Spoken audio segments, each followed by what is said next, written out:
Super ওভারে যুক্তরাষ্ট্রের বিপক্ষে পাকিস্তানের সংকীর্ণ পরাজয়। এরপরে ভারতের বিপক্ষে সহজ ম্যাচ হারার পরে বাবর আজমের নেতৃত্বাধীন দলে পরিবর্তনের প্রস্তাব দিয়েছেন পাকিস্তানের সাবেক অধিনায়ক শহীদ আফ্রিদি। মঙ্গলবার ক্রিকেট পাকিস্তানের এক প্রতিবেদনে বলা হয়েছে, আফ্রিদি দলের পারফরম্যান্স বাড়ানোর জন্য একাদশে পরিবর্তনের প্রয়োজনীয়তার কথা তুলে ধরেন।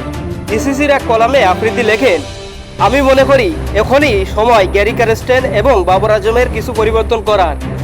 আমি উসমান খান এবং আবরার আহমেদের জায়গায় সালমান আলী আগাকে দলে দেখতে চাই। সাদাব খানের দলে আসা সবচেয়ে বেশি প্রয়োজন। আমি বিশ্বাস করি ফখর জামানকে মোহাম্মদ রিজওয়ানের সঙ্গে ইনিংস শুরু করা উচিত ছিল। বাবরের 3 নম্বরে খেলা উচিত। আফ্রিদি বলেন, পাকিস্তানের সুপার 8 পর্বে যাওয়ার সম্ভাবনা মার্কিন যুক্তরাষ্ট্রের তাদের আসন্ন ম্যাচগুলো হেরে যাওয়ার উপর নির্ভর করে। আজ নিউ ইয়র্কে পাকিস্তান কানাডার মুখোমুখি হতে যাচ্ছে।